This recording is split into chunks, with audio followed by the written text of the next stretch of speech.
Salutations everybody, it is Matty here today, sitting down to talk about, finally, Resident Evil 4 Remake. I appreciate everyone's patience here. There's been a lot going on. Your boy was at PAX East this past weekend. It was a lot of fun exploring Boston with my online friends IRL, as well as my fiance. We also explored the show floor, bought a ton of games, saw a lot of cool vendors out there, checked out a few games, but overall it was a nice vacation, a nice little break for your boy.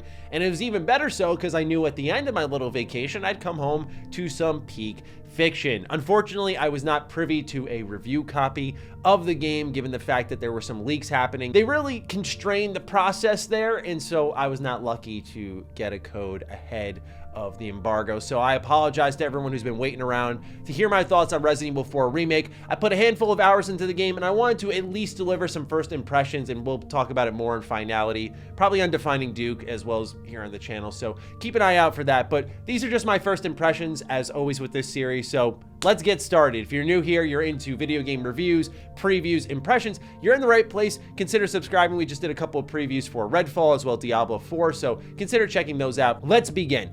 I do not come at this game from the angle of nostalgia at all. I played Resident Evil 4 for the first time for Retro Rebound actually in 2021. It was a game I slept on for a hot minute, and I ended up enjoying it a lot and understanding why it was such a special video game. Now, fast forward here to 2023, again, no real nostalgia here, and actually even a couple questions for me going in. Why remake a game that people think is one of the best ever survival horror games, and many have even claimed is the perfect video game? It's kind of a dangerous move because if you mess it up, you disturb the legacy of a fantastic survival horror game. And it's one that does mean something to me now because I learned it went on to inspire my personal favorite survival horror game, Dead Space, which just got its remake a couple of months ago and is currently going neck and neck with Octopath Traveler 2 for my current game of the year. So yeah, the competition is strong here. Can Resident Evil 4 Remake prove itself to me? And the answer is so far, yes. I have a minor amount of complaints, but for the most part, this game is pretty fantastic. I gotta say, first and foremost, the visuals and audio are really what stood out to me as major changes. Really, when you're exploring these levels, there's a sense of familiarity. Of course, in the village segment, you can tell right where you are. But as you progress deeper in the game, you know, right after that initial village section, there's the part where you get to this farm-like area. And now in the remake, it involves getting a wooden cog and using that cog to open a gate. And so it's stripping out the loading screens and filling them with meaningful survival horror content where you're gonna have different encounters and different times you got to measure your resources and craft stuff and find exciting loot.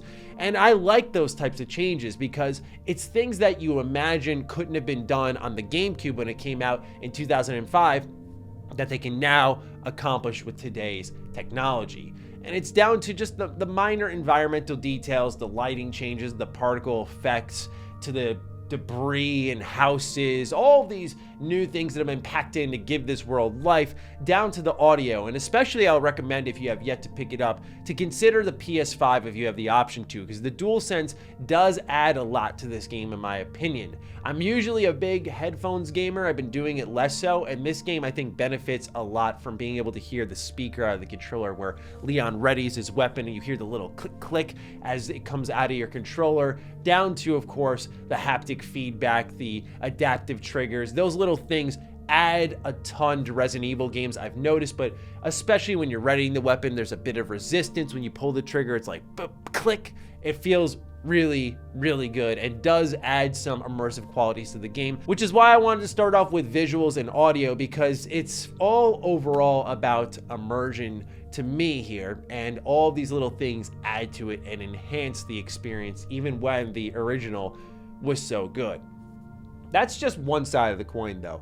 The other side, and most of the focus, will be on the gameplay for Resident Evil 4. Of course, there are little changes to the story here and there, and some of them even major, like even with Luis, who, you know, your way of encountering him and his behavior and other things I will not spoil for you are vastly different from the original, and it's those that keep it interesting, I guess, even for me as someone who's played it once, that I note, oh, hey, that's totally different.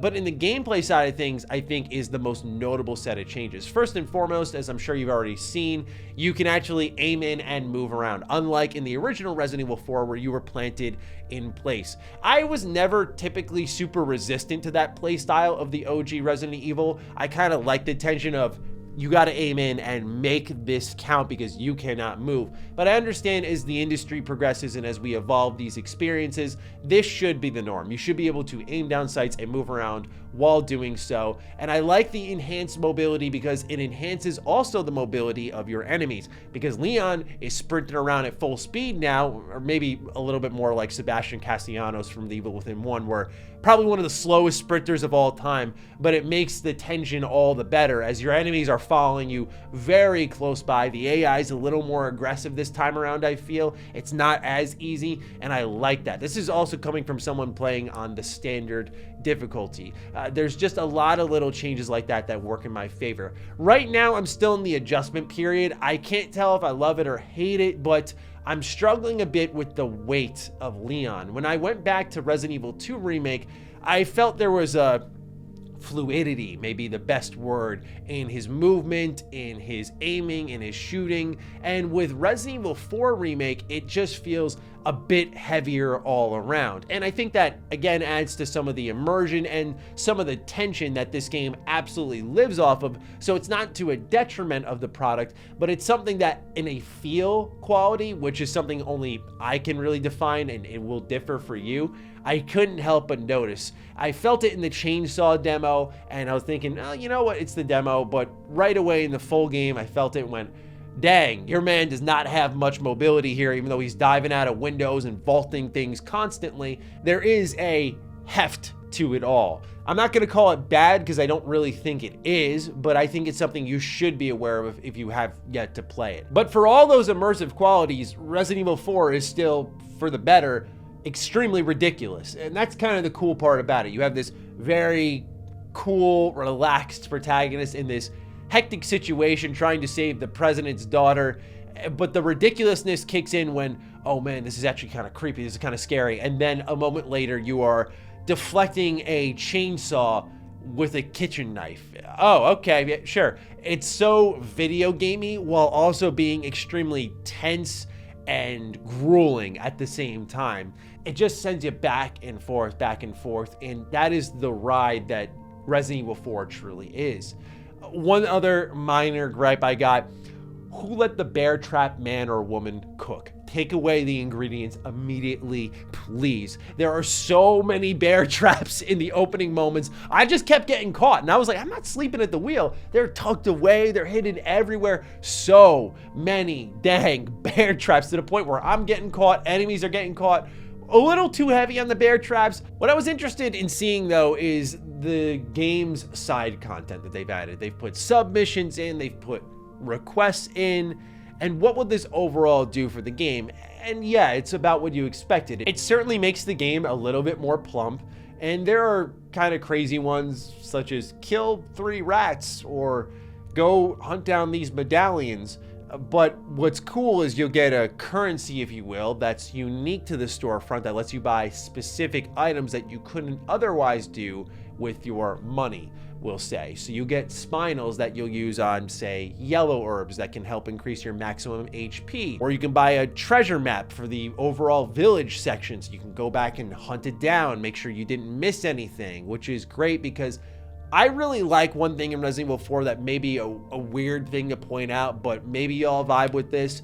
I really, really like finding a mask or a chalice and it has open slots in it, and you take these other gems and you start slotting them into whatever item you found and increasing its value. You know, this kind of tug of war. If you could sell it now, if you really want the money immediately to get healing supplies, ammo, new guns, new attachments, or if you hold fast and just wait until whenever that next merchant encounter is, you'll be able to invest even more. But you gotta be patient, and you'll have probably even more than you could have imagined by that point in time, given that you waited to slot the gems in. That push and pull, to me, really gives Resident Evil 4 some life, because again, it goes back to what I said earlier about it being very video gamey and serious at the same time.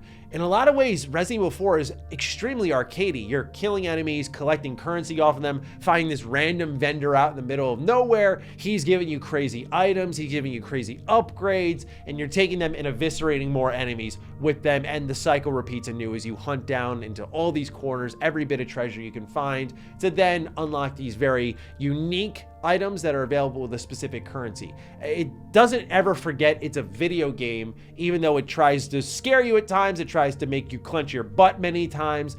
It's just got a really funky vibe to it that works extremely well and is solely unique, I think, to Resident Evil 4. Now, given that you can deflect a ridiculous amount of things, enemies can throw an axe at you or stab you with a rake, and you can just deflect this with a knife. There is durability here. You're not just going to constantly be poking your enemies or slashing them. It's something you have to manage. This is different from the original. Personally, I think it's good because it adds a mechanic that's very valuable. You don't want to always get close to enemies and stab them. It reminds me a little bit of the shivs in The Last of Us, where you don't want to use them all so dang much. You want to, pace it out a little bit. So I personally appreciate the durability there, but I'm weird like that. I didn't complain a ton about Breath of the Wild's durability. I love Fallout 3 and New Vegas's durability. I like the balance of maintaining your weapons, but some people are just, let me go, let me enjoy the game. I don't want to mess with this type of stuff.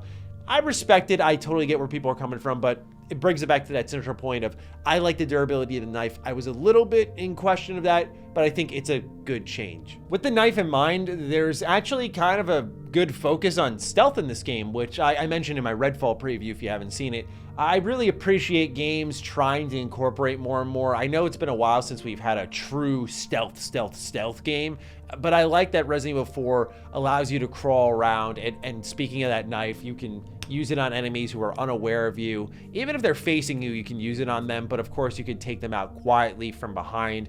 So I like the added stealth element to the game. I do think it elevates the experience a bit more. But more than anything, after all of these gameplay changes, was you recognize the interconnectivity of the world a bit more. It's not separated by chapter 1-2, 1-3, 1-4, 1-5.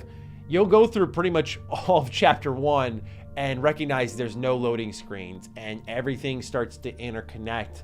I thought about it the first time I circled back to the vendor. I went, oh wow, this was all just one big loop. That was awesome. It was a good feeling, very Dark Souls-like almost. And I appreciate that a lot because I feel like that reminded me a bit of Resident Evil 8. So you could feel some of that energy seeping into here with Resident Evil 4, the remake, of course. And so I've been enjoying my time a lot. It has definitely been a fun game. I can't say I'm personally loving it more than Dead Space, but I wouldn't take that to the bank strictly because, this is where nostalgia does play a factor. I adore Dead Space. It is my favorite survival horror game of all time. So yeah, the emotions are strong, and don't worry, the energy was the same there as it was with Resident Evil 4 Remake. Like, why are you remaking one of the best survival horror games ever? Same thing here, and they proved me wrong. With this one, I'm enjoying it quite a bit. I think the hefty gameplay is what's throwing me off a little bit, and maybe that's because I played so much Dead Space Remake, like almost 3 playthroughs back to back, where I was just very much flying around in zero gravity, getting around a lot easier, where this one feels a lot more rooted in the ground, which I think is just an adjustment period more than anything. But all in all, really enjoying my time so far. Looking forward to getting to the end of Resident Evil 4 Remake and seeing what else is there. And also, Capcom, if you're watching this, please remake Resident Evil 5. You gotta do it. I mean, oh my god, that's my personal favorite. I know, weird take. Yep, Matty, here he goes again. But that was my first Resident Evil game, and the co-op vibes, I do Sheva justice. There's so much there y'all could just tinker with and make better. Get rid of all the crazy QTEs, like ripping, I think, a stone out of Jill's chest or something like that. Just so many little things we can do to make that game even more peak. Just Capcom, think about it, please. Okay, that's all I got for y'all today. Let me know what you think of Resident Evil 4 Remake in the comments down below. I'm looking forward to seeing your thoughts. Other than that, follow me on Twitter, follow me on Instagram. Those links are in the description down below. And a big thank you to all the patrons, all the members who continue to support the heck out of the content here. Stay sexy, stay active. I love you all. Peace.